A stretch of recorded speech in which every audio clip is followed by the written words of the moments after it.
The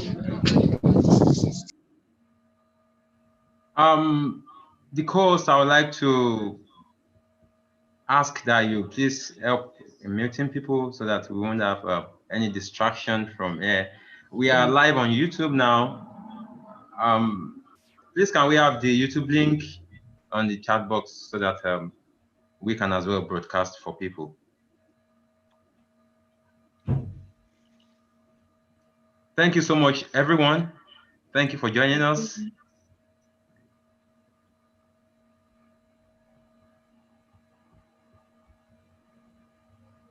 Okay, I would like to welcome everybody to the final edition for this year's Nigerian Forestry Roundtable for graduates, students, and young professionals. We want to sincerely thank you for believing in this vision. We want to appreciate you. Thank you from the first episode even to this moment. It has been wonderful, and we wouldn't have achieved and gone this far without your support. So thumbs up to you guys. Thank you so much for showing us love. Thank you for the support. Thank you for the encouragement. And thank you for always joining us when we always beckon on you. Thank you.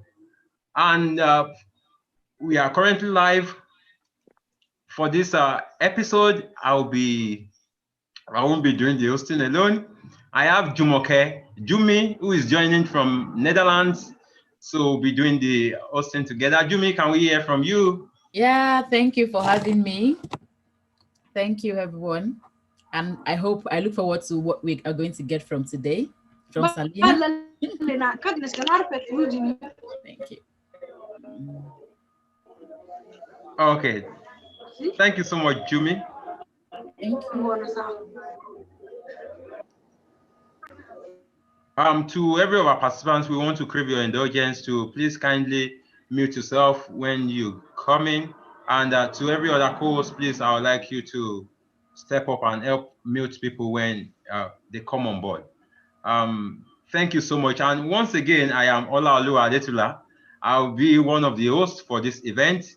And like I did in the other time, we have Jumoke Oguntimeyin, who is joining from the Netherlands. And as well, I would like to very quickly introduce our team to you before we move further into the art of this event. We have Samuel Anyanleye, is joining from the United States. He's currently a PhD candidate. Samuel, can we hear from you very quickly? Hi, everyone. My name is Samuel Anyanleye. I recently started my PhD at Mississippi State University, the United States. It's so nice to be here. Thank you very much. Okay, thank you so much. We have Adewale Meshak is currently on transit. And Meshak, are you able to say one or two things? Hello. Yeah. Hello. I'm Meshak Adewale. I'm in transit. That's why I'm responding this way. It's good to be here. All right. I'm going to be joining until I don't have a network again on the road to hear from Selena. But I'm going to go back to stream the YouTube to ensure that I gain every bit of it. So thank you. You're welcome. Thank you so much, Meshak. And before we move further, I would like to invite Alex Onatunji. Alex, can we quickly hear from you? Thank you very much, Mr. And good afternoon, everybody. It's nice coming to this meeting today. And yes, Selena speak again. Selena, welcome. It's nice meeting you again after March 2019 in Ghana. Yeah. So, thank you very Good much. to see you. Okay, thank you so much. Jonas, are you online? Can we quickly have a short welcome address on behalf of IFSA from you? Sure. So welcome also from my side. I am Jonas Sitte, the head of web of IFSA currently for this period. And yeah, also from my side, a very warm welcome to you all. And I think it's really great that you founded this way to stay in contact and network with each other. And that's especially during those time of COVID, where we are all separated, not able to join several events in person.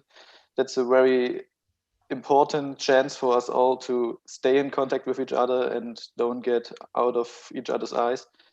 So yeah, I hope this will be a great meeting for you again. I guess it will be the last one for you this year. Yeah. Since it's already December, yeah.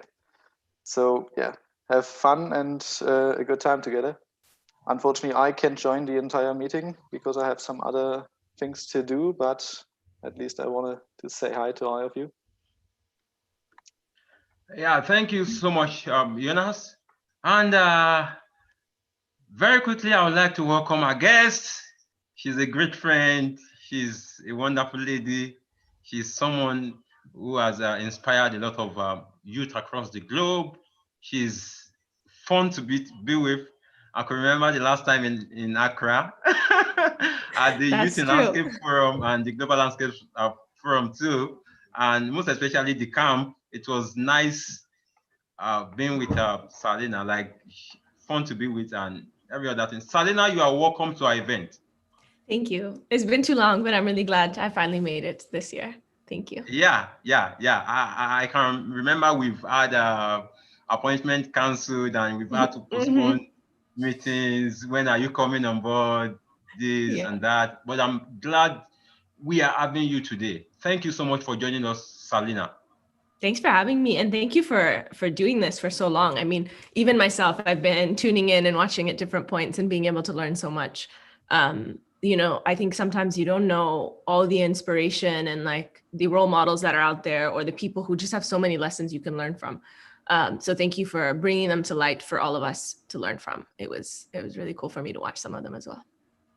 Thank you. Thank you so much, Selena. Very quickly. Okay, can we have a quick intro of yourself?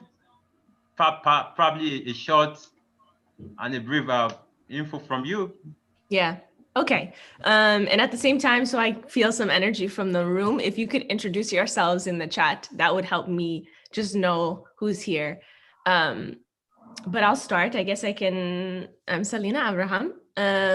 My parents are Eritrean, so East African. I was born in Amsterdam in the Netherlands, and then I grew up in the United States. And I, unlike probably like some of you, I didn't always think I would go into forestry, but sometimes you end up in forestry. Like, I don't know how many of you knew when you were younger, I want to be a forester, but I ended up in forestry, and really fell in love with so many aspects of it. And so it was a blessing in disguise in the end. And so I studied forestry, I studied economics in the University of Washington. And now I'm back in school. So I started to work for about 4.5 years, and now I'm studying public policy, which is tough. So if there's anybody, is everybody in school, I guess?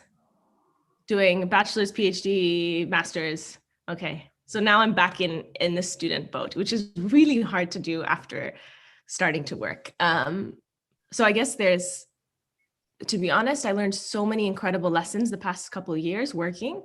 I started working at the Global Landscapes Forum, first as the youth coordinator. And I did that because I joined IFSA, I got super involved and fell in love with working with young people and students and what we could accomplish. And that got me really motivated and passionate about what I was studying. I think before that, I wasn't really super excited about it. But then once I started to learn, how forestry is done in the Philippines or in Mexico or in South Africa, a whole world opened up for me. And yeah, so then I was head of the International Processes Commission for IFSA. And then I was the president eventually. And then I started working for the Global Landscapes Forum. I've worked a little bit for the World Bank here and there. And that's been pretty much it. And now I'm studying again, which is fun. That's all I got. That's so nice. Jumi, can we?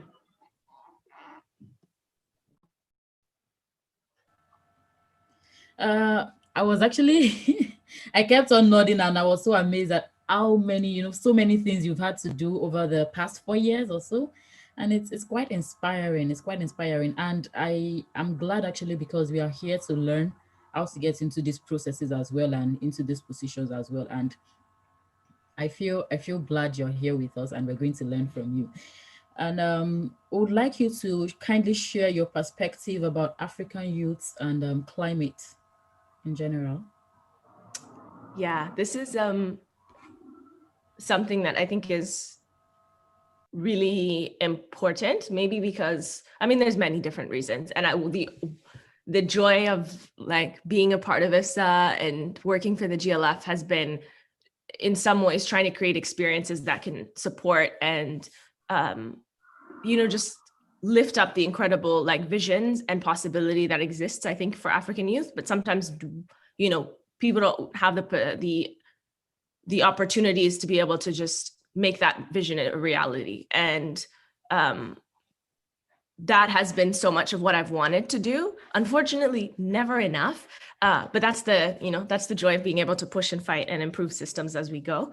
But I think, I don't know if I'm just in a bit of a, not a negative mood, but I'm feeling like there's the harsh reality for Africa that, no one is here to save us from climate change. As much as like we may expect support from the international community, or, it's not our fault that there's all of this going on, I strongly am starting to feel that at the end of the day, this is going to rely on, our self-reliance, our creativity, our ability to re-envision futures for and solutions. And then what I think is more important than ever is just Pan-African collaboration, to be able to learn from each other, to build networks and friendships across boundaries, because I think that's going to be the saving grace when it comes to the many challenges we're going to face.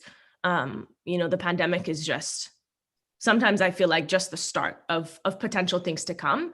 And what I find so powerful about IFSA and just also, we get social media now, so we get to connect with so many more people than before, is that we can begin to build stronger and deeper collaborations than we were able to before. So that's what I think is really important. And I think that's in many ways going to be more important than any relationship you can build with people from the international community, because I think, this next 20, 30 years, it's going to be about what we can learn from each other, what we can grow and build together. So that's my feeling at the moment. Wow, that's great. Thank you so much for sharing your perspective about African youth and climate. And moving on, can you tell us your motivation about Africa based on your past experiences? I'm aware, and I know you've had some research in Africa, and then you've had to travel to Africa. Can you share your motivation about Africa and then based on your experience? And also, do you think Africa has a lot to contribute in mitigating climate change? Yeah, I think, so for me, I grew up in the US, but I was still born to African parents. And so I felt like I was living in a little Africa in the US. And so there was never a lack of connection to home and to culture and to the people that I love. And, as much as it's really weird to live in to live between boundaries of inequality, like it doesn't make sense even as a kid, when you're like, okay, I can have everything I want here, but when I visit my grandparents, we don't see the same opportunities. And so that drove me, that was the foundation of everything for me in the beginning. And so when I wanted to study, I thought, okay, let me study agriculture, because what else, how else are we going to survive and just improve the lives of people in Eritrea? And there was no agriculture. So then at my school, so that's how I ended up in forestry in the end. I think I tried to do chemical engineering. I was rejected. I wanted to do water purification. Not everything works out for you. But in the end, I was able to get into forestry, and then did my final research in Eritrea at the kind of the first modern mine. So in Nigeria, you guys are you're pretty far along, I would say, compared to some of the countries. And for Eritrea, this was the first foreign kind of investment that we got. It came from Canada. We were finally being able to extract some of the resources we have. It was gold, copper, zinc, silver. But at the same time, like you can imagine when you're digging up this open pit mine, how much damage you're doing to the environment, also the impact on the local communities. And so that's what I studied, was really the impact on the women in the local communities and, how they were restoring and rehabilitating that land. And that was a 2-year experience. I learned so much. So I don't know if it's the same in Nigeria, but it's really hard to find information in Eritrea, especially like from the government. So it was a lot of work to try to go around and talk to people and to find these laws and policies. There's also not a whole lot of internet in Eritrea. So I just very much like experienced, okay, this is going to be the challenge for me, but here are like the incredible opportunities if we're able to go through the work that it takes to uncover these I don't know, the reality that's on the ground. So I really appreciated that. It was one of the most pleasant experiences for me. And then as I started to kind of build my career, that relationship with Africa deepened a lot more. And so trying to push as much as possible for the Global Landscapes Forum to focus more effort on African youth and to spend more money on, building capacity, building programs. The same with IFSA. I mean, IFSA is a very Eurocentric organization sometimes.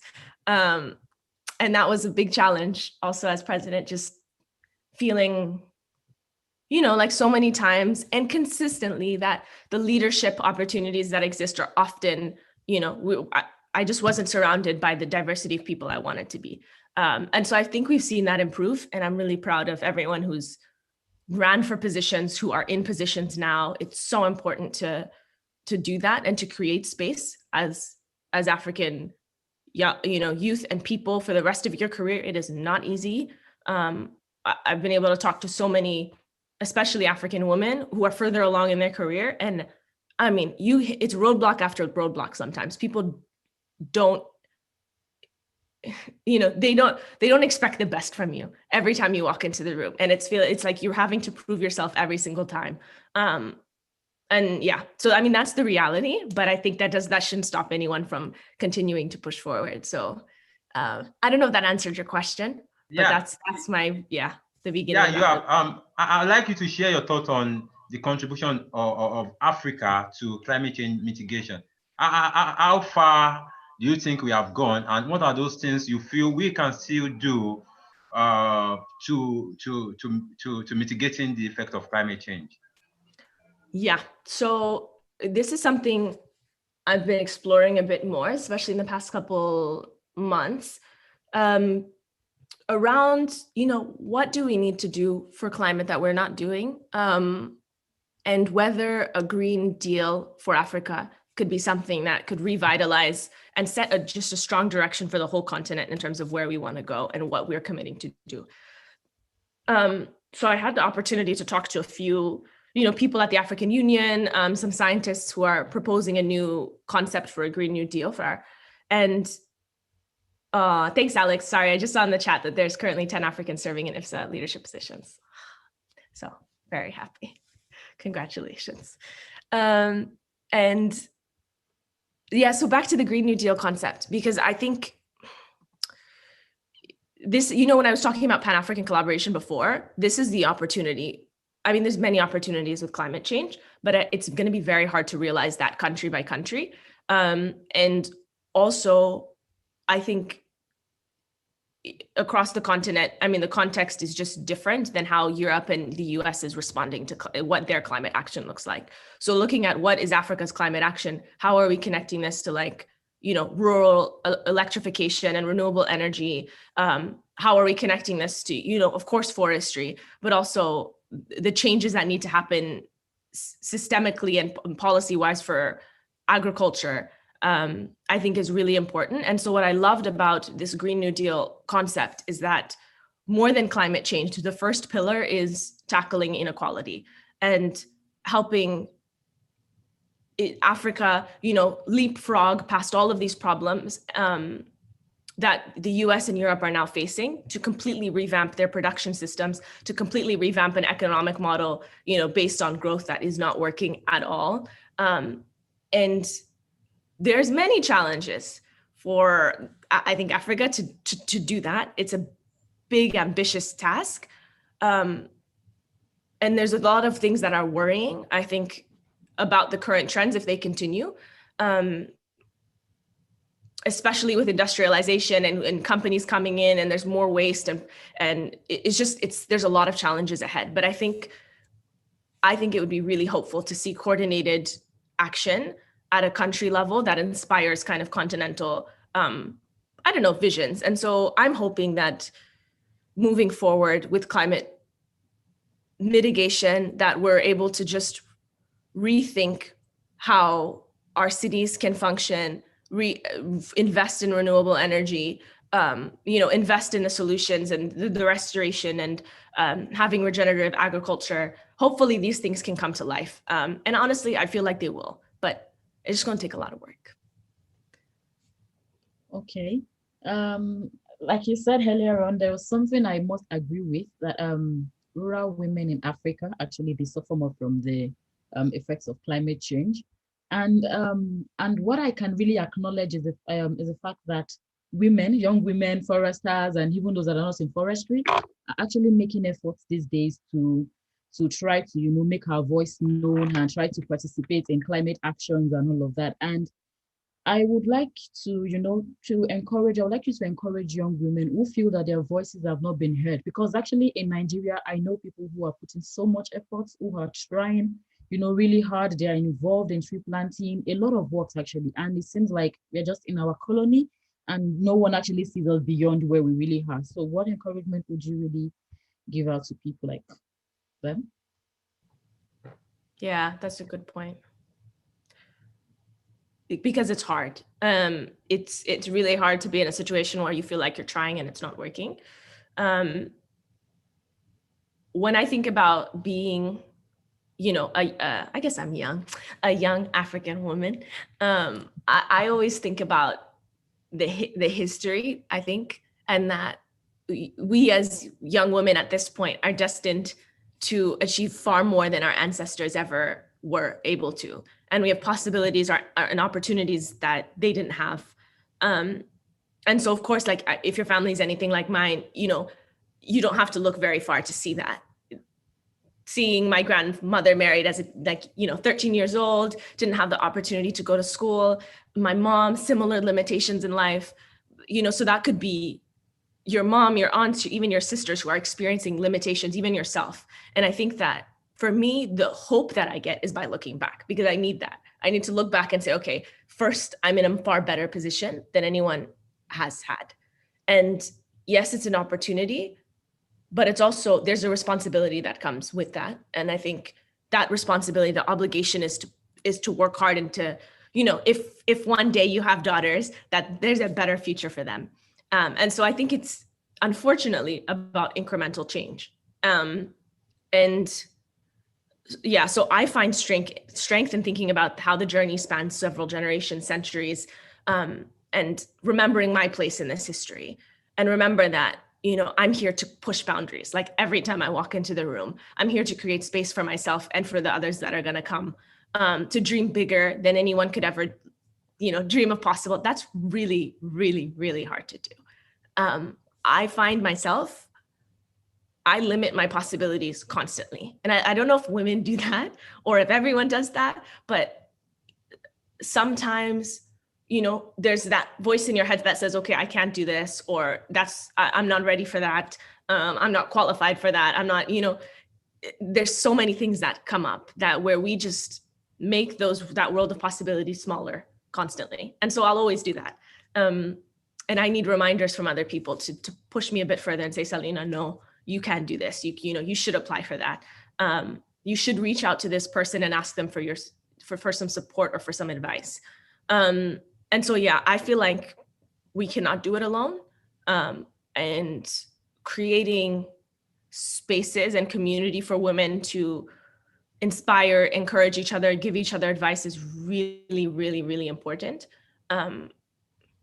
Because we have flaws. I have flaws, and I really need, I need the friends around me who say, no, you can do this. To be honest, I don't have enough. So if there's some women out here who want to join a WhatsApp group, like, we can create that space and continue to just share the dreams, to push each other. I think that's really important because, yeah, as a woman, you often get drowned out, and your needs and dreams become, secondary to others, and we need to constantly fight that.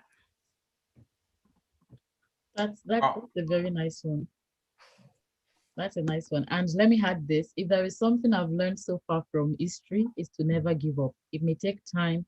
It may seem like your efforts are not enough. You're not being heard, but just keep up, continue. Because over time in history, you don't get a change in one day. Yeah, you don't get to be seen in one day. So you keep up with it. Thank you for that. And suddenly it comes up, it's going to happen. And it's crazy how so much of the work, that preparation, like it's literally prepping you for that moment. And that's what I hope and believe in. And yeah, so I hope that that helps. Oh yeah. Thank you so much, Selena. We are enjoying every bit. I'm talking so much, but I hope. Okay. The next thing is I would like you to talk about some of the opportunities for young people in the field of the environment, or in the field of forestry or environmental science, because the issues we have in this part of the world is because that people are kind of skeptical on the opportunities that are available in the field of forestry. I think you understand. So in this part of the world, you see people who are not really interested in forest, despite the fact that they are studying the course. Some people in their final year, they are still not interested in forestry. Can you share some of, like we all know, you've explored some of these opportunities before. Can you share some of the opportunities that are available for young people, or probably some of the things you feel young people in the field of forestry should do to annex some of these amazing opportunities? Yeah, I understand. I mean, my parents were not happy when I was studying forestry. Like, what are you going to do with this? What job are you going to have afterwards? And so it's hard to get a sense of what that could be. The good thing is there's a lot. I think there's so much you can do with it. It really just depends on you as a person and what you want to do, and also, what works for you in this moment. In general, I think looking back, like after working for 4 years or so, looking back and thinking about what that start was for me. I mean, first, I was terrified. I think I wasn't unemployed for that long, but it felt like forever. And it felt like so much work to apply to so many places, and like you're not getting any response. So one is prep yourself mentally for that journey, because it doesn't happen quickly. And it may even take years before you get to the job that you want. But in any case, I think first it's important to think about your gifts and what you're good at. That is hard if you don't feel like you have any gifts. So if nothing comes to mind, which I struggled with that for a long time, think about, what do you love doing? And if you struggle with that, then what do you hate doing? That's helpful. Like, okay, I do not like to do this, and this. I hated biology. And I don't know why, but that was a subject I really didn't like. I'm also very disorganized. So if anyone meets me in person or you send me a message, it takes me a long time to get back. And it's just a function of, I'm just a very disorganized person. So I should never be in a job where I'm trying to support, and like event coordinator, not for me. Detail person, also not for me. So these are things I've learned over time, that if I get a role, I need to make sure to shape it so that it works for my strengths. And you learn that I had to just learn over time, how can I slowly nudge my tasks and the responsibilities and roles so that I can do better and just show up to be better, even if this isn't the ideal situation for me. I think also, if you can, this is also really hard. Even when I was applying to schools now, I didn't know what direction I wanted to go in. Do I want to go into policy? Do I want to keep doing research? Do I want to, switch into business? I don't know. Sometimes it's really hard to make those decisions. For me, I even bought a book. I bought a book about how to make smart decisions because I just struggle with it. But if you have the vision a little bit, it's really nice to identify you want to work locally, nationally, regionally, globally. And there's the saying that God laughs at our plans, and it's true. I think making a plan doesn't mean it's going to happen, but it helps prepare you to take advantage and make the most of every opportunity that you get. So, the 3 next jobs you get may not be what you said we're going to leverage your gifts and, maybe you wanted to work regionally or nationally. That might not be the case, but at least, this is where I want to go. So everything that I do in this job and in the next job and in the next job, you're somehow building your direction and your portfolio, or in any case, you're saying, this is where I want to go. And I think that's helpful. Opportunities for young people in the field of environment. I think the other thing that was hard for me to learn, and so this is a bit of an aside, is that there's so much more to learn outside of school about the working world. And so I'm really enjoying the music. Yeah, sorry about that. Please go ahead. No, it's fine. It's giving me energy. But this point I think about, we think that once we've done school, we have the bachelor's under our belt, we're ready. Oh my God, there's so much to learn once you begin your first, so starting to work, whatever organization, it's going to be a learning curve. So I think not being afraid to ask for help once you have the opportunity, and not being afraid to learn from as many other people as you possibly can, about working cultures, about, basic things that I didn't fully get, how to deal with conflict, how to really write this email in the most professional way, how to communicate with people, what upsets them, what doesn't. This is really important stuff. And don't be afraid to ask for support and to be really honest about what you're worried about, scared about, and these pieces that make you feel a little vulnerable. Because I think that's the only way to grow. And it's really hard to do that. But in any case, I think there's lots of opportunities, especially globally. I think there's more that's starting to come up.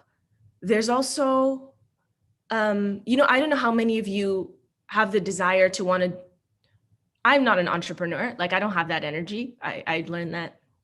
I tried. I tried to say, do you have it in you? I don't. So, but for people who do have it, and who do, or even if you want to start your own nonprofit, there's beginning to be more funding and spaces for and grants for people in the global South. And if people need help with that, I over 4 years have now just begun to learn how this works and how to get money, which is another skill, which I think we should maybe focus on another time. But that's also another avenue. Other than that, I will share some, if people are graduating, at least the Global Landscapes Forum, we are wanting to build a hub in Nairobi. And so we will be hiring 1 or 2 people, preferably Africans. So if you want to apply, let me know and I'll send the link in the chat. And I think there's more of a push in that direction. The challenge is always going to be, there aren't enough Africans in positions of power. And so it's not the comfortable and easy option for a lot of people if you're looking at a global kind of job. And so that's difficult to prove yourself, and you're going to need to leverage and build whatever networks you possibly have. Whether that's me, if that's other people in IFSA. The beauty is 2 to 3 years after we graduate, people in IFSA start to become, in a position where they can start to help each other, which is nice. Someone's working at the UN, someone's working here, and you can start to leverage as much of that as you can. Yeah, and then maybe the best piece of advice I learned was to make your boss's life easier. That's step 1 from the job, is just make that person's life as easy as possible. that's your mission, then you, by default, you've got your mentor, you're cruising through, like, just stay focused on that. And then maybe I saw a question in the chat about how were you able to cope with rejections and failure, especially while applying for opportunity. Yeah, it felt like it's endless rejections, to be honest. Endless. And I'm terrified now that I'm in school, that I'm going to have this problem when I graduate. I'm like, oh God, how am I going to get a job? And that's, I'll probably be fine, but it still worries me. That process of applying is a little traumatic. I think, to be honest, it was probably not, I probably deserved to get rejected that many times, because I think I needed to learn how to just improve. And what helped me in the end was building a strong life outside of work. And so finding something to do to channel my energy to prove what I'm capable of outside of, school or something. So just being bold and being creative, whether that's, you have a blog, or you're running events, or running these webinars, or something else that caters to your skills, try to continue to build that next to your applying and the many rejections. And I think that allowed me to balance it out. And then when an opportunity came up, I was able to prove that I'm doing something. I'm not just sitting here and applying. I'm working on this on the side, and this is how I'm building my skills. So I think it's a process. It also sometimes is a game of who you know. And so in that one, I'm trying to learn how to play the game to be successful, because I'm starting to realize there's a game. So I think that's also really important, to try to figure out, okay, how are people finding success, and how can I also, not perpetuate these systems of inequality, but at least be able to play the game so you can get in a position of power so that you can start to create more opportunities for other people. So that's my feeling at the moment. Sorry if it was all over the place. Wow, great. I think we have another question from Rashid Ahmed, and he's saying, what do you do if people are not ready to help and you really need to push forward? What advice will you give on that scenario? Yeah, that's a good point. I think this is why building, to me, this is why I think the community is really important, because if the people that you need are not willing to help and are not responding, then you're going to need to work with whatever you got. And unfortunately, sometimes, at least, looking back at that, I have 6 people in my life, 2 of them are my sisters. So you can think about that, that I feel like, okay, I can come to you guys, and you guys better help me when I need some support. For us, we've been figuring it out together, because of course there was no one in our lives who had done, applied to college before and understood what that experience was like. My parents couldn't necessarily help us when it came to applying to jobs in this market. So at minimum, it was like my cousins and my 2 sisters, let's figure this out together. So in that situation, I think it's so important to think, okay, who do you have, even in your family, who can give you some advice? Who do you have from school that you might have met on the side? Who is in IFSA? Who's in this call that you guys can at least jointly figure it out together?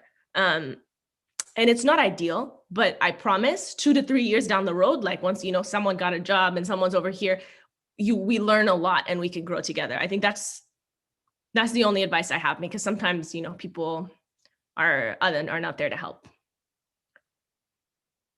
Wow, great.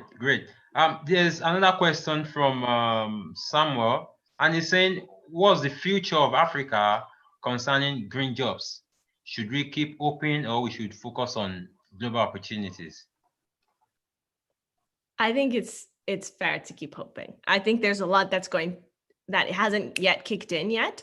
But I would not count it out. I think that especially in the coming, this was I almost regretted studying forestry, but looking back, I think it was a good investment. And seeing a lot of people who are either on this webinar, who yet haven't been, but will be speakers in the future, there are so many opportunities. And I think, you know, whether that's forestry or agriculture, I think that there's more happening and more to come, especially thinking and looking at the direction of funding and how it's being channeled, and also what policies need to be implemented in the next 5 to 10 years.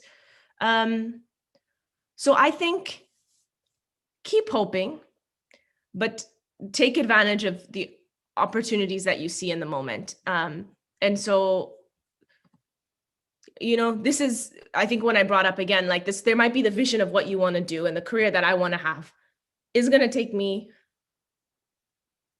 7 to 10 years before I get there, thinking about like post graduation.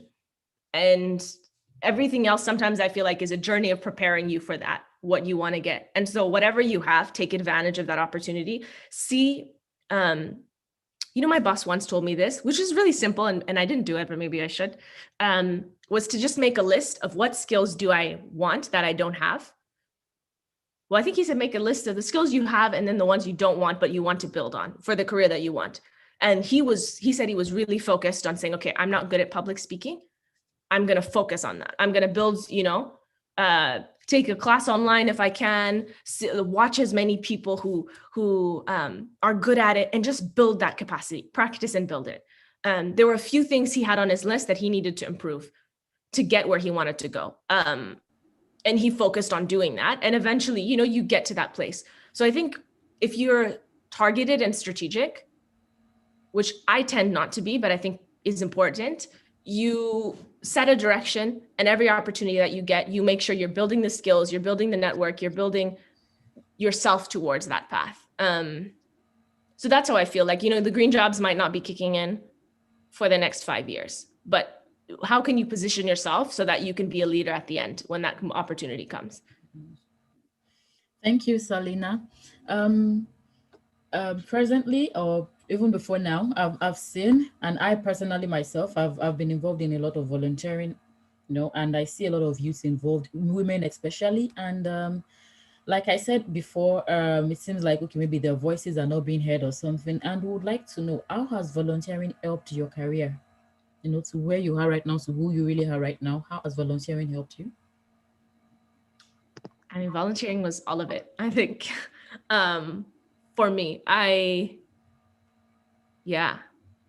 but I mean, volunteering gave me a career. I mean, I don't even know if I have a career. That's I don't know if I should use that term, but volunteering gave me a foot in the door, because I was already doing so much with IFSA that, but I was starting to, people were looking at what we were doing. And it just gave me, well, I mean, it gave me an opportunity to knock and to demand for a little bit more space for IFSA. And then suddenly you're in the door and people are looking at you like, who is this person? I'm like, hello, this is Selena. And, you know, I represent IFSA. And after that, that's how I ended up becoming the youth coordinator for the Global Landscapes Forum, is because that experience I had built volunteering suddenly now applied to a job that they were opening that they didn't have before. Which is kind of crazy now that I think about it. And if you had asked me what I wanted to do when I graduated, I would not have said being a youth coordinator. That was the thing I was doing for fun on the side because I was passionate about it. But if you're like, okay, here you go, this is your step in, that was not my ideal situation, you know? But in any case, I think this is then again an opportunity of saying, what do I have? And what can I leverage? And not to say that was a bad opportunity at all, but it's not what I wanted, where I wanted to go. And so from that point, it was about building a little bit more credibility for myself. It's like, who am I? Who are you? What can you offer? That's when making my boss's life easier was useful. That's when learning as much as, I didn't know anything about the working world. So learning as much as I could from the people around me. I was really, really quiet, I would say, for about 6 to 9 months. I was really quiet, which I don't suggest, but I think taking that step back to learn is really important, because then it allowed me to say, okay, this is how the culture works. This is what I need to do here. And just slowly then begin to build my voice and my character in the team that I was working in. Yeah, so I think volunteering is not easy because who has this much time to volunteer, to be honest? But it's the most important thing I think you can do to build credibility for yourself, a life for yourself outside of work. Because yes, it's great that we get our degrees. Yes, it's great to get a good grade. But at the end of the day, when it comes to the working world, they're looking at, okay, what skills have you built outside of every single graduate? And when you start to volunteer, you can say, okay, these are the skills that I'm building that I can offer to you that no one else can. And you need to have that story. You need to be able to pitch that. And I think volunteering, creating something outside of school is the way to do that.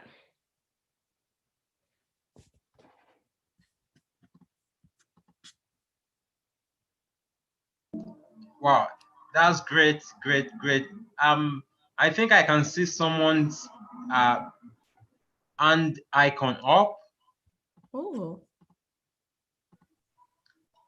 Okay, please, if you have any question, feel free to drop on the chat box. Okay, I think we have a question right now, Selena, and the question is coming from Abegunde Femi, and he's saying, what's your advice for undergraduates studying forestry in an environment that has no prospects? And can you please enlighten us on life after graduation as forestry graduates? Yeah, that's the big question.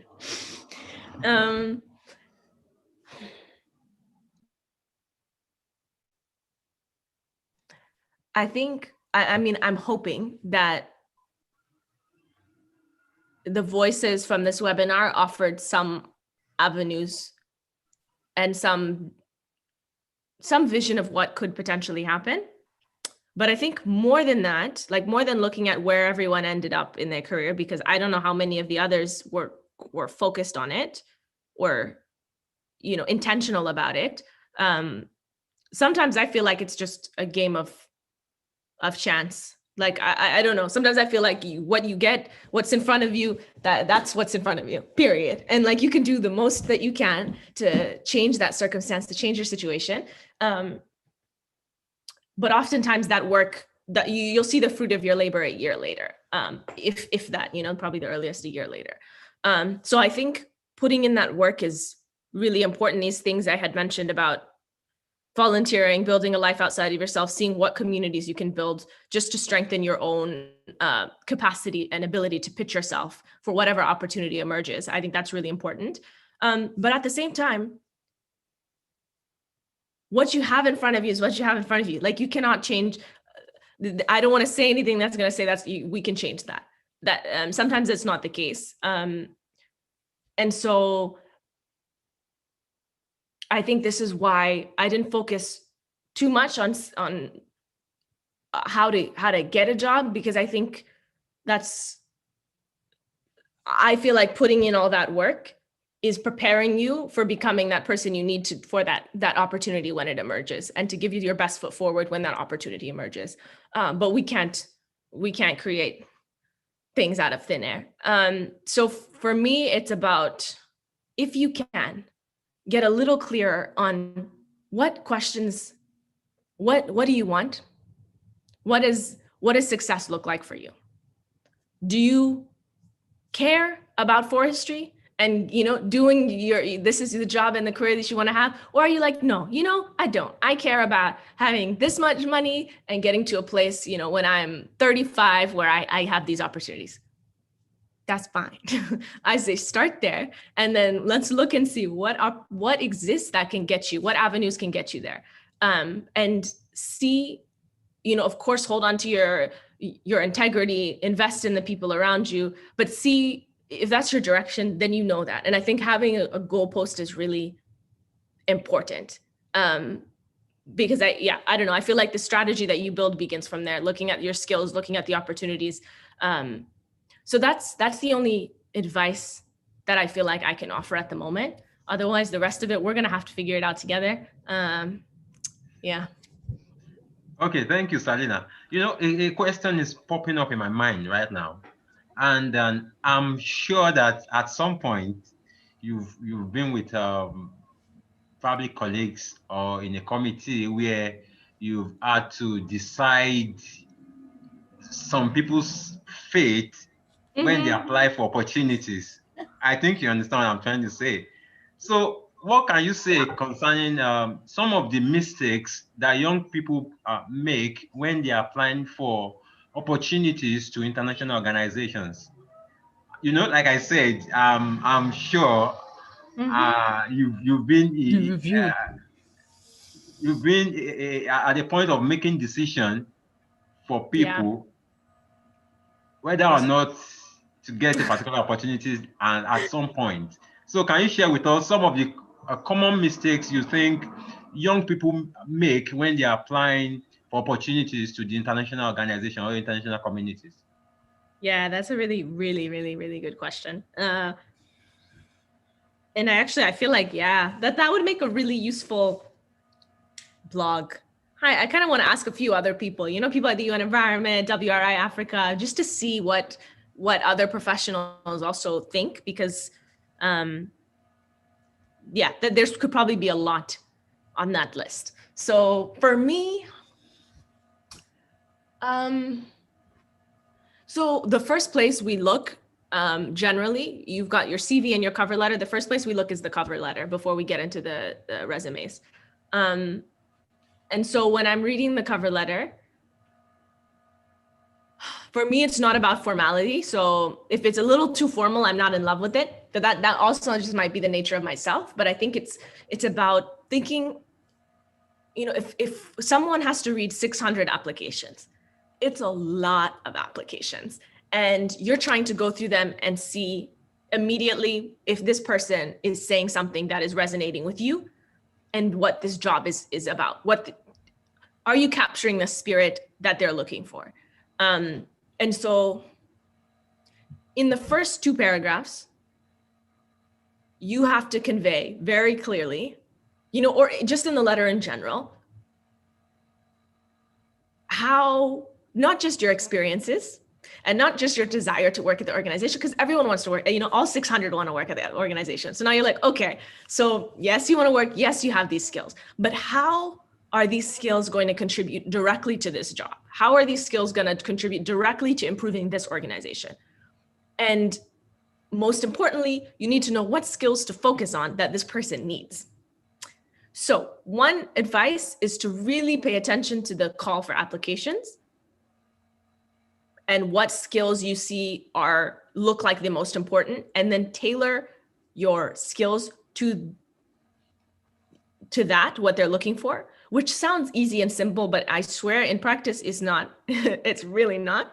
And then more so, I need, like when I read something, I want to feel like there's someone who's human and just, I don't know, honest and tells a bit of their story. And so I think it's really important to not have a super detached, formal letter that you're applying. Like it needs to feel like you have passion. And for me, or the Global Landscapes Forum, for example, we're a very passion-driven organization. Like everyone in the organization is passionate about the work that we're doing. We, we are like a family. And so think about the culture of the organization you're applying to, and how can you then mirror that with this application? So that's really important for us. We look for that. We look for someone who has an interesting story, who has the skills, who communicates well. Again, your first draft is not going to get you there, likely. And then you alone is probably not going to get you there. So you're going to need a few people to look at that and tell them, these are the skills, this is the culture. Can you let me know if this reads okay? Whoever that is, whether that's, your sisters who I use when I have applications sometimes, or someone a little further along that you can get advice from. So that's the first place where it ends for you. Like after the letter of recommendation, then there's the CV, and then there's the interviewing or the rest of the steps. But the first place generally is at that cover letter spot. So if you have an opportunity, I don't think it's possible. If you ever do have a connection to someone who works at the organization, to just even get a little bit of what that culture's like, if you can do that, that's great. I've never been able to, but I think that could also that could also help. Um, That was only one mistake, but I hope for now that's a good starting place. And I might come up with a longer list. Okay, thank you for that. Now I'm curious about something. Since you've been in the position of reviewing people's applications, and I would like to know, how do you sieve out a very passionate person, or a person with a true passion for that particular thing? Because we can draft different things and it will seem like, oh, it really sounds well to me, but the passion is not there. So how do you figure these things out? Well, if the passion's not there, but the letter of statement is really good, this person may proceed to an interview. And then if the passion's not there at the interview, that's when they die in I guess the application process. If at the interview we can't get a sense of who you are and what you're, just a little bit of energy around what you want to do and some excitement around the job, then that's, I've seen really people we were so excited for, resume, cover letter wise, who we felt had the skills, but who didn't really show up with the passion. And then, or just the right connection. And sometimes it's so hard. We get really nervous for interviews that it can be hard to connect. Okay. That, at least for me, that has been something I've really struggled with in the past, is just, I'm so scared. I feel like I have to say the right thing. I need to prepare for this, or they ask me a question I don't know how to answer. And all of this fear and anxiety can get in the way of you really just truly connecting with the people who are on the other side. And that's the most important part of an interview. Of course, the skills are important, but the interview, the most important part is being able to connect to the people who are talking to you, for them to feel like, okay, I know who this person, you're going to be working with them at the end of the day for hours and hours and hours. So they want to feel like, oh, you're someone I like, and I know who you are, you're cool. And of course you have the skills as well. But like this interview part it's important to answer well. I mean, all of the basics, to answer concisely, to bring in your skills, to highlight all of that. But it's also important to like the person. And so I think sometimes we underestimate that, or we don't prep ourselves for that. And I find that to be rare. It's very rare to find people who are kind of openly passionate and human in an interview, because people tend to be so scared that you lose your human element. So that will be refreshing to anyone who interviews you if you can get that right. Okay, great. Thank you so much, Selena. And we want to sincerely appreciate everybody. Thank you for joining us and staying to this time.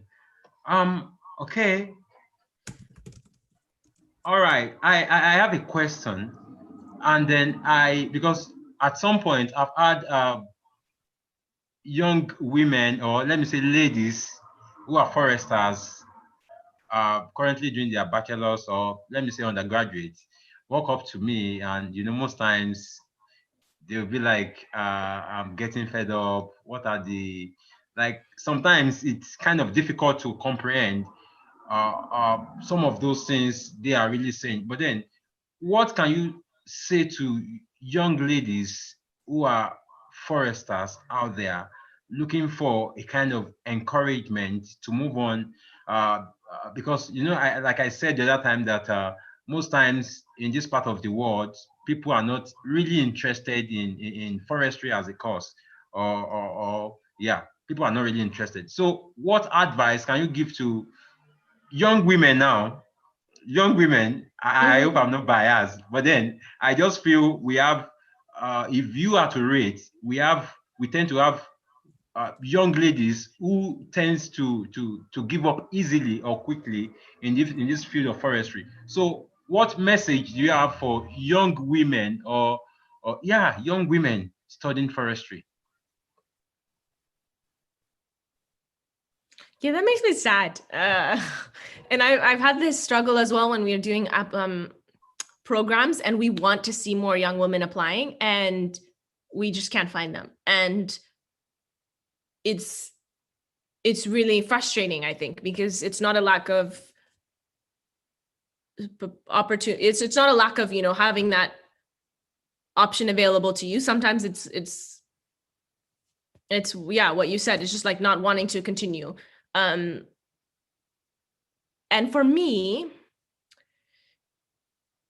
what has been important to think about when studying and when doing forestry or whatever the case it might be, first, as a woman, like, your responsibility is to not back down or to give up at any point. So that is something that, and just to be really transparent, I'm very not fear-based. I get scared about a lot of things in life. And so there'll be opportunities that emerge. And I literally, like, I have a list of affirmations, of positive things that I say to myself to make myself feel happy enough to apply for something. Like, it's that bad that I need to build myself up. And it's like, okay, what worship music can I play? Well, how do I get myself in this zone where I now feel like I can apply to something? So I think, know yourself. Like, if you need that, then create this space, this ritual for yourself. You need to be in the right mindset to move forward, and it would, no matter what challenge emerges. And a lot of that work is self-work. That's you saying, okay, how can I show up every day in the morning and believe in myself? That is a challenge. It sounds easy. For me, it's a challenge. That's a half hour to 45-minute process to get myself to believe in what I can accomplish. So I think that work starts first with yourself, so that you're able to deal with every challenge that comes your way and not let it break you or get into your head, or, just start to shift what you're thinking about yourself. And then I had another thought. The thing that has helped me mentally deal with everything as well is that just because forestry or some label means something to everyone else, that doesn't mean that that's your destiny or your future. Like, who you are is unique, and the opportunities you can bring for yourself, don't let yourself be limited by the box. You can literally create any world you can with forestry. So don't feel like you're limited to that box. Who you are, what you want to do, what your goals are in life, they play a role in where you will go as well, and how you can shift that. It's just a bit of a dance to figure that all out, but it is possible. So I would, those are my two pieces of advice, because a lot of the time, I'm my biggest barrier most of the time. Then there's other stuff, but mostly it's me. Thank you so much, Selena. And I love you for something, your sincerity. You've been very open with yourself, and I like that. And if there is something I have learned so far since I came to Netherlands and my course of study, I have learned to reflect more on myself. And I would like to advise us here to try to reflect. You identify who you really are, and you would really ask yourself, do you really want to follow this path? Do you want to continue in this? You can't lie to yourself. You have to reflect. How am I fearful? Then how do I overcome it? Don't, when you have that fear, don't just hide it and be like, I can do it. Really try to challenge that first before you go ahead to apply or go ahead to do it or face that interview. Just be sincere with yourself. Reflect on your personality. Who am I? What are my strengths? Can I do this? Or should I just follow another path? Thank you so much, Selena. Thank you so much. Yeah, Selena, before we launch our e-magazine, we've been able to come up with something since we started this roundtable, because we really want the kind of vision we have is for people to be more inspired. We really want to create a big network for forestry students in Africa and across the globe. Before we move on to the launching of our e-magazine, I have this question for you, Selena. We have people who are with great ideas, or probably we have NGOs working in Africa. You are someone, you've been on great platforms, you've worked with several organizations. Do you think one can, let's say, sell his or her own idea to get, let's say, grant or support for implementation? Yeah, I'm about to send in the chat this new grant process. Here. Sorry. Okay, so I'm just sending a link to the chat because I know that there's this trend. So for the German government, for example, they've spent a lot of time funding big organizations, and they realized we want to find a way to give smaller grants, which is funny because their smaller grants, I think, are up to 100,000 euros, which is huge. But in any case, that's their small grant program. And for them, this is about connecting to NGOs, to organizations that are working in the global south and are working on climate change issues. And this is where I am so excited, because they launched this last year for the first time. They want people and young people to be applying. And this is where, I would like to offer some support for people who do want to apply. If you need support in figuring out how to draft it, because this is also, again, where you can succeed. This is like the cover letter. You got to get past this first spot, and you're going to need some people to review it, to give you advice on how you position what your organization is, what your dreams are into this proposal in the best way possible. So let me see. I think the deadline is in March. But this is something I would suggest as many people as you can, if you can apply, try to. And so, yeah, the project duration is 6 months to 2 years. It's a bit of a pain to figure out how to do it, but once you do, I think it's worth it. And I hope someone, on this call, or someone in our broader IFSA networks, someone's got to get this grant. That's how I feel. So I don't have school for about 1 month. So if you do contact me between now and school starting again, I am available for the most part. So yeah, that's just not one opportunity I want to throw out there. I think there's more for sure, but yeah. Okay. Get yourself geared to do that. Before Can I Jumi, make one more? okay, please go ahead. Go ahead. Sorry, this was something I forgot to mention. But just that when applying to jobs as well, or maybe in grant situations, no one wants to take a bet on someone whose work they kind of don't know. That's not an ideal situation you want to be in. And so I think the importance of volunteering, the importance of building a life outside of your school, is proving to them and showing your value and what work you've been able to accomplish in the past. So just make sure you have that, because it's really hard to be an applicant and just say, okay, I promise I'm good at something. We can't take bets like that, right? So make sure that you have a portfolio of work or something you can show that you've been involved in and have accomplished. And if not, then start to volunteer so you have that. But that's it. Yes, registered NGOs or CSOs. That's also going to be the kind of a must when applying to grants. We can find other avenues that maybe don't have that requirement, but most of them are going to require some legal kind of basis from which they can say, okay, we're transferring these funds, not to a person, but to this legal entity. Which is really important, I think, to international organizations who are funding. So yeah, but we can talk about this offline if anyone wants to find some options. Okay, great. Jumi, are you ready? Before Jumi comes up, you talked about when you came up the other time, you talked about young women who are ready to collaborate with you. And then I'm aware that there's a lady on this group, Temi Tope Rebecca. She started a platform for young women in forestry. Young women, I mean African women in forestry. And I don't know if, okay, Temi is on the group right now, but I'm just thinking if there could be a platform where you can come.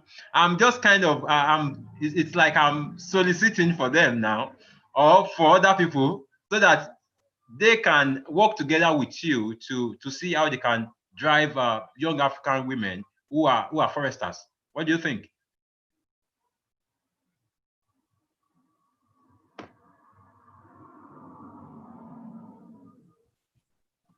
Yeah, go ahead. Are you waiting for me? Yeah.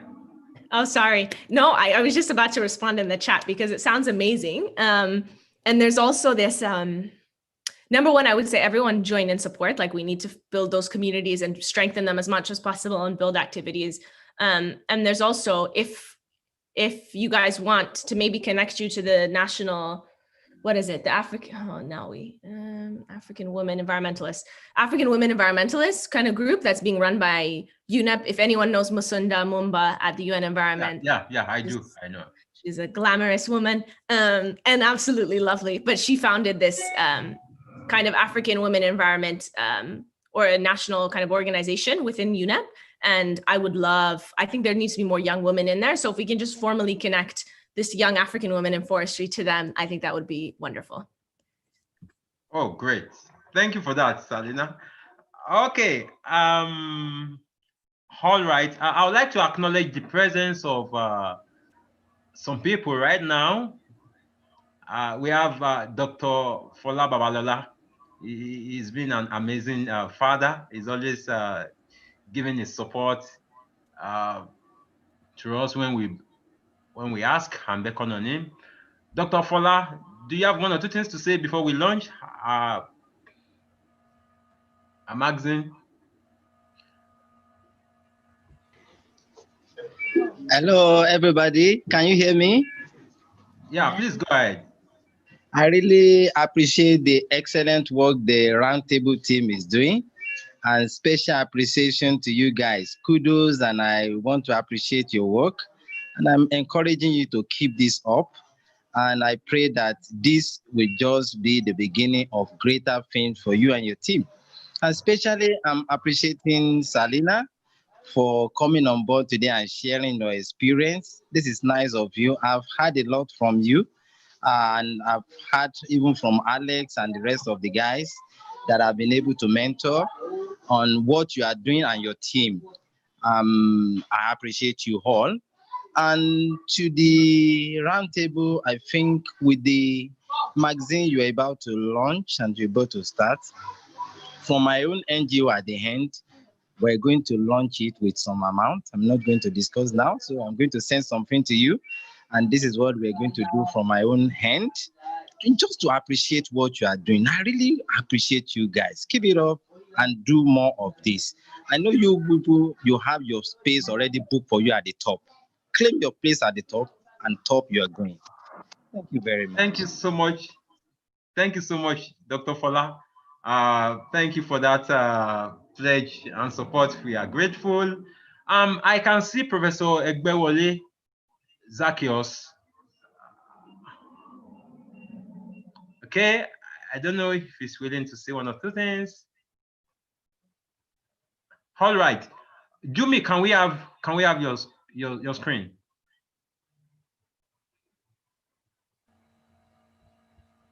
Here we are. Ta-da! Oh, let me go back up. Yeah. So this is it. And can you all see this? Am I connected to you guys? Yes. Oh, okay. Yes. Okay. All right. So this is it. And we really want to appreciate Meshach for coming up with this. He did the design. I think we should advertise him. Meshach did this lovely work. And this is the e-magazine. We have the pictures of everyone. Yeah, we have Selena. Selena, you're on the front page. It looks so nice. Yeah. Okay, Jumi, can you move up? Can you move up? Scroll up. Okay.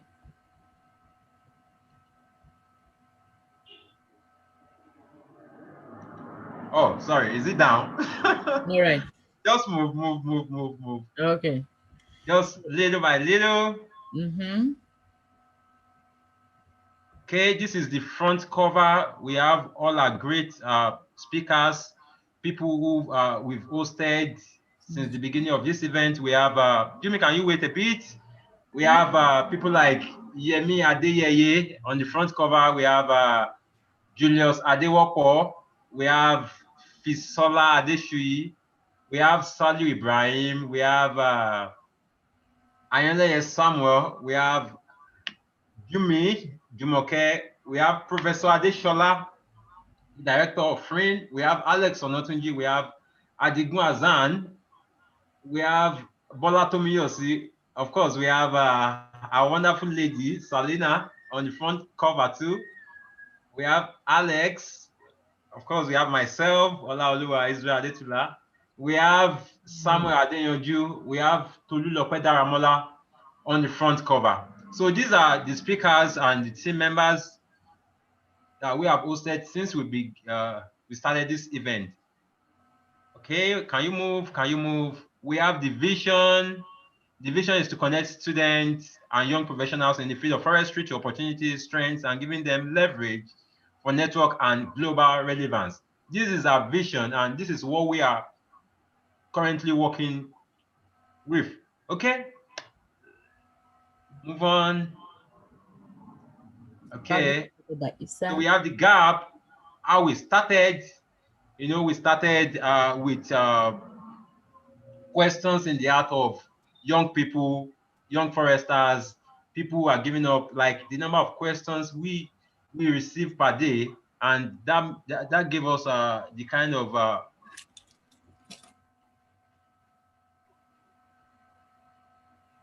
can you hear me? Yes. Okay.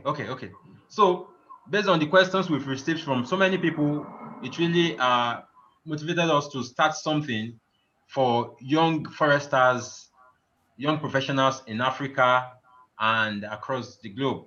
Can you move on? Can you move on? So we have several quotes. This is Bola Tomiyosi. The last time we hosted him. Okay, can you move on? The future, where we are going to. All right. Okay, we are sure that there's a future for everyone who studied forestry in Nigeria and of course around the world. Although the state of things for people in the forestry profession may not be very palatable at the moment, our relevance to the world cannot still be denied. Our journey into the nearest future will be to organize Roundtable in a way that forestry students can build world-class skill and operate a world-class identity, thereby breaking the barriers set by situations in Nigeria and Africa as a whole. Okay, that is coming from myself and Meshach. All right, we have our amazing team. We have our amazing team. We have myself, Meshach, Jumi, Samuel, and we have Azan. So these are the wonderful people behind the round table. Okay. Of course, if you want to join our team, the door is open. So, all right, Jumi is currently in the Netherlands. We have Samuel, is currently a PhD student in the United States. We have myself, I'm currently a graduate student in Futa, Nigeria. We have Meshach, currently a master's student in Kaduna, Nigeria. We have Azan, who works with the Ministry of Environment and Natural Resources in Kaduna, Nigeria. All right, move on. Okay, so we have some of the reflections of people in our previous event. As you can see, we have what Sam Adeyanju said the last time we hosted him. Jumi, can you move up? Okay. We have Yemi Adeyeye. These are some of the things he said. Okay, we have Tolulope Daramola. Tolu is an entrepreneur in the United States. So he owns a company. All right, we have Julius Adewoko. Is someone we hosted to in the course of this year. Can you move on, Jumi? Okay. All right, we have overview, and we have a great reflection from Dr. Fola Babalola. He's been a great father, and I'm sure by the time we send this, the copy of this magazine to you, you are going to be motivated by what people are saying. We have Ahmed Akande. Of course, he joined the last event. We can see his reflection here. Can you move up? And we have few testimonials too, like amazing testimonies from people. We have this person, Miss Kudirat, is from Bayero University. Okay, 1 minute, Jumi. Okay.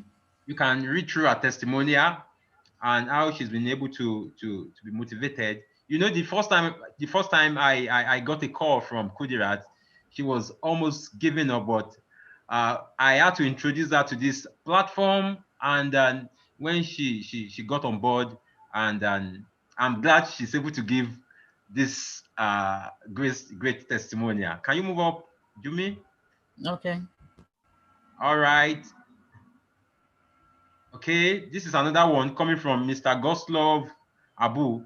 Okay, I've met him on social media too. Amazing feedback from him.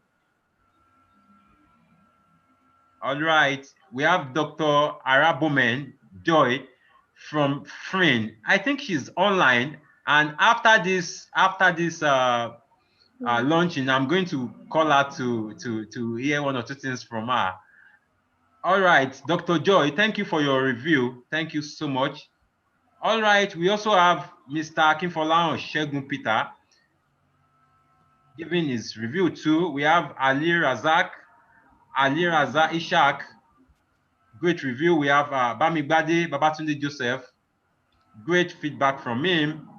Also, we have Adigun Azan, he's giving his review too. Great, great, great, great. All right. Like you all know, this event is proudly supported by the International Forestry Student Association headquarters, and they've been amazing. Each time we beckon on them, they are always there, and it's a thing of joy for us to share some of those things that IFSA is doing and what they stand for on our magazine. And by the time we get this magazine across to people, they are going to know more about IFSA and what they do. We have some of the details of IFSA on our magazine. By the time people get to see and read through this magazine, I'm sure they will be motivated and get to know more about IFSA. So thank you so much, IFSA, for supporting us. All right. When we started, we had a short survey on the interest of people on SDGs, and these are some of the results from our survey, and we are glad to publish some of the results on our magazine so that people can see. The survey had about 153 responses on the interest of people on the sustainable development goals, and some of those things that influence their choice of SDGs. Is it because they are foresters or something? So as you can see, these are some of the results of the survey. Is your choice of goal linked to your course of study? Great, great reflections from people. And I think the last question there, are you willing up to take up a career path that will help contribute to the choosing goal, even though it's not directly linked to your course of study?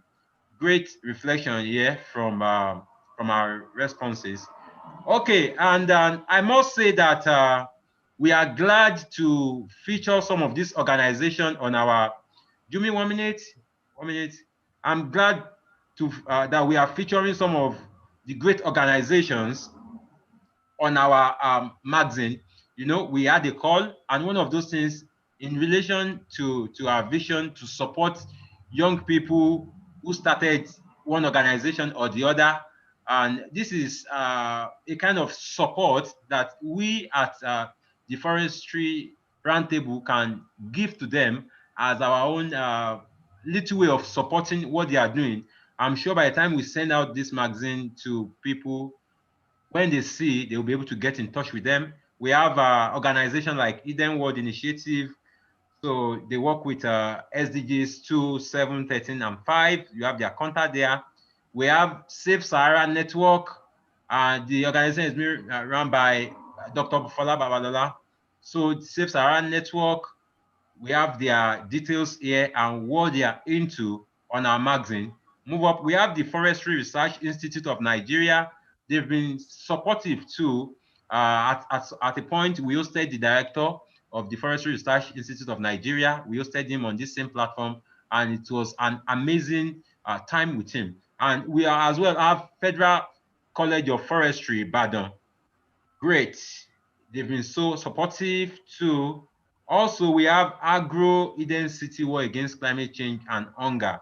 So you can get in touch with this organization. This is not the final draft of the magazine, and by Monday, we'll be sending it out to people. We'll be putting it on our social media platforms so that people can have access to it. We still have some other testimonials that we just received this morning, and we would love to feature them on our magazine.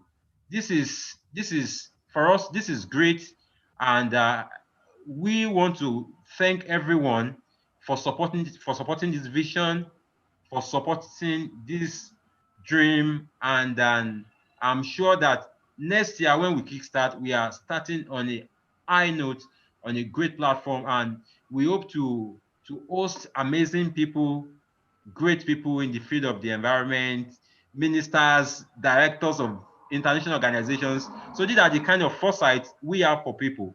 So we have our magazine here, and then like I said the other time, I want to thank Dr. Fola for launching this magazine.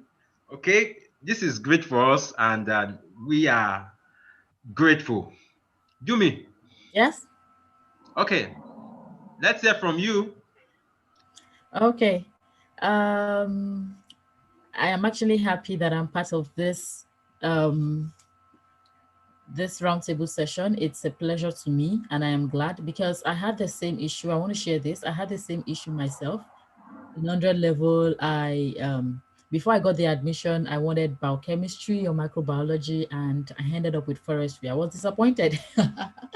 Quite a lot of people laughed at me. Oh, you're going to work in the forest, blah blah blah. And you know, I felt discouraged. I felt discouraged. I didn't want to continue. I didn't want it at all. But I tried to change several times myself, and it was quite a moment for me. At least for 2 years I tried to change my course and it didn't work out, so I continued, and I was later on I found pleasure in it. I was happy about it, and I continued with the same energy all through. And I'm so glad here we are today that we're actually doing the same for people who were once, who are at a particular situation we were once in, and it's a great pleasure to me. I am happy, and I hope that we really can fulfill this dream throughout for as long as it can be. Thank you so much, Olaoluwa. Samuel Anyeleye, can we hear from you, Samuel?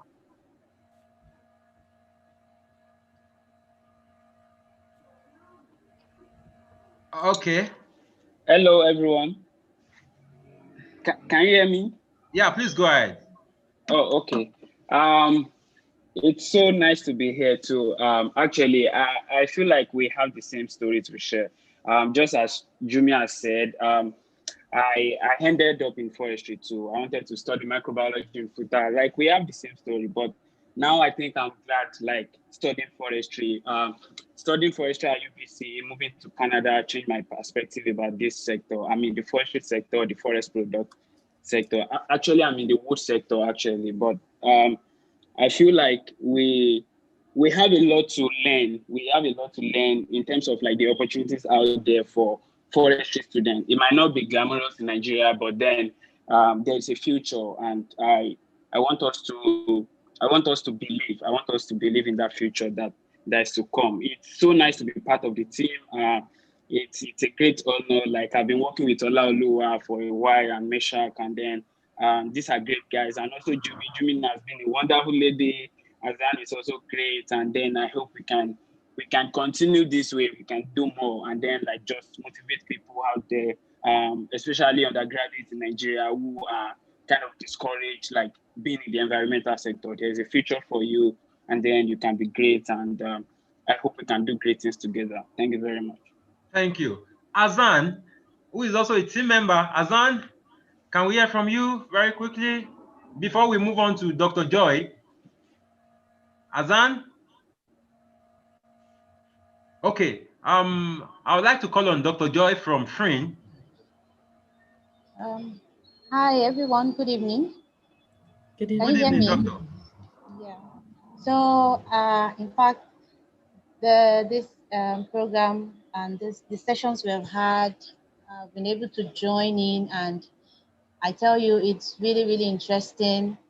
Why I'm so much motivated is because during my time, I would say, I didn't have much opportunity to be motivated at all. I just found myself in forestry, but then I had to drive myself, and I'm here today, and I'm so happy that the generations that are coming up, they have people like you to motivate them, so they can be able to know that there are great opportunities in forestry indeed. So I want to really appreciate you and your team for what you're doing.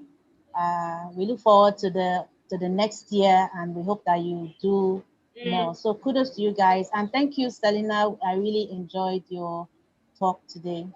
Thank you, everyone. Thank you. Thank you. Professor Egbewole, can we have one or two things from you? Okay. All right, great.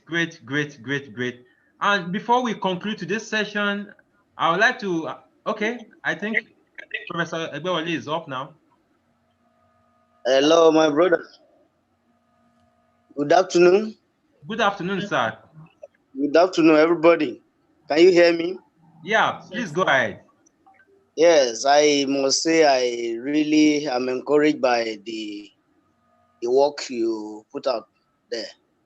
You are really challenging the young ones coming into forestry as a profession. So, by the way, particularly area where my school is with the interest that is generated by forestry as a profession, particularly going to North Central Nigeria. We're not many, and were very few of us that are foresters as teachers. But nevertheless, opportunity like this, at least to have a way of exposing our students to some of seeing their mates, seeing people of their age brackets, at least bringing words of encouragement, showing your experiences here and there, then it will go a long way, at least to brighten the features of a forest that is hidden. Just like I listened to my sister that just spoken. I hope you are hearing me. Yes, Hello? we can hear you. I haven't listened to my student, expressing, my friends that just express her own feeling coming into forestry as a profession. Her story almost very close or similar to my own case. I never wanted to come into forestry for any reason, but I just find myself by accident there. And as fate will have it, today I can't still say this the same story. The story is still the same thing. Things have changed.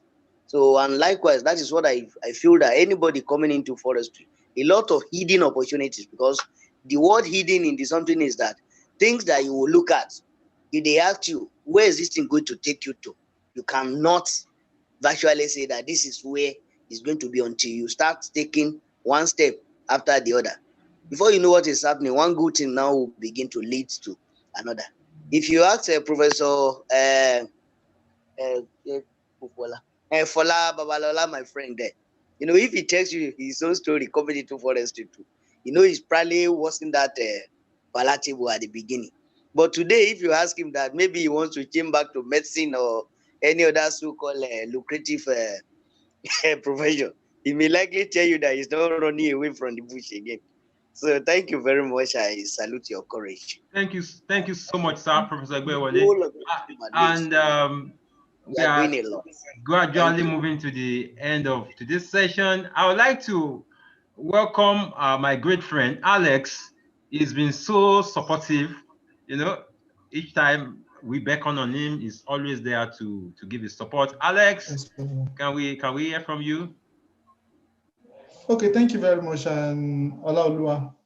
It's nice to hear from you today and from Selena, from the entire group, and to see the amazing work done in the last 6 months. Can you hear me?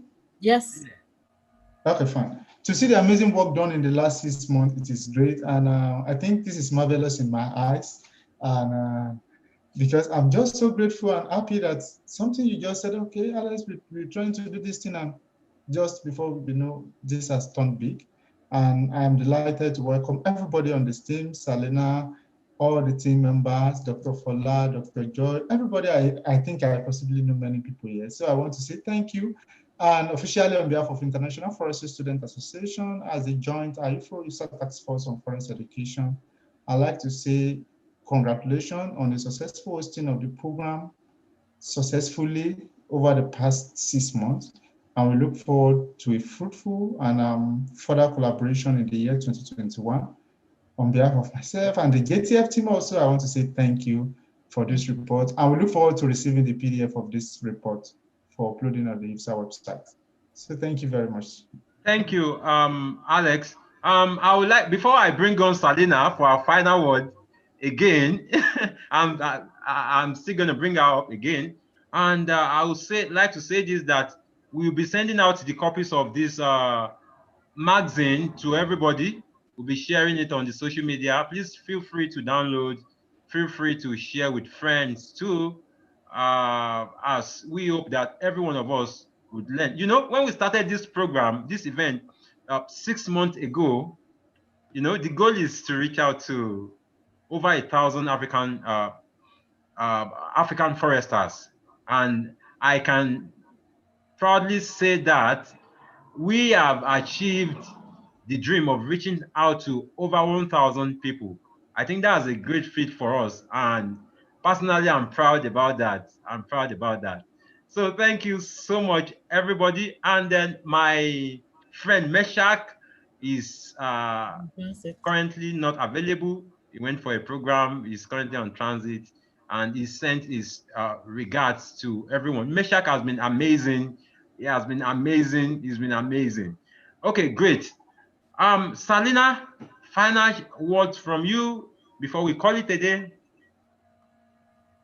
I just want to say thank you. This has been inspiring for me, and really just, I think it's important to know that you're not alone, you know, and to hear that so many of us struggle with the same, you know, falling into forestry by accident and then trying to sort everything out as we begin to rethink about what our lives could look like, what the opportunities are out there. So yeah, thank you for letting me be a part of this community. And I'm so proud, honestly, of everything that you guys have been able to accomplish in building something out of nothing. And yeah, I would encourage everyone who's not already involved to help make this platform as, you know, as big as you can, and show the world what you guys are capable of and how united this community is. And yeah, this is a great way to start my Saturday morning. So thank you. Thank you so much. Please, like I said, someone is asking how are they going to get the copy of the magazine. It will be sent to our emails. Then we'll be sending a WhatsApp broadcast too, and on other social media platforms on how you can download. It will be made available online for everybody. Okay, before we move on, can we turn on our cameras? And okay, again, I would like to appreciate great friends connecting from all across. We have Atanda Toib connecting from Poland. We have Rashid Ahmed connecting from the UK. We have Latif Ayodeji connecting from the UK too. And some other amazing guys on this platform today. Thank you so much for joining us. We really appreciate your support and for responding to the call each time we beckon on you. Thank you. Can we have our cameras on? Okay. So that we have the screenshot from here.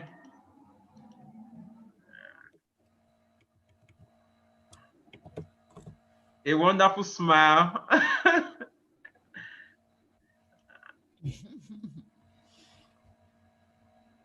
Oh, Latif, good to see you. Yeah. Okay, great, great, great. Okay, can we give a nice posture? Oh, sorry, I need to use my hands. Okay, just give a nice posture. Oh, great. Alex, please take the screenshot while I have my posture too. That's it. Dr. Fola, you have not on your camera, in case you don't know. Then where's Victor? Okay. Window print screen.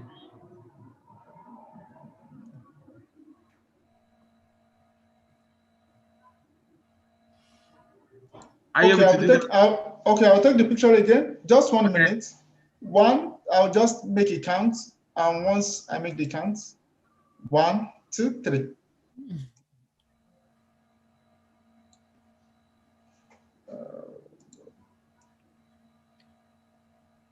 Perfect. Thank you. All right, thank you. Once again, Selena, we want to appreciate you.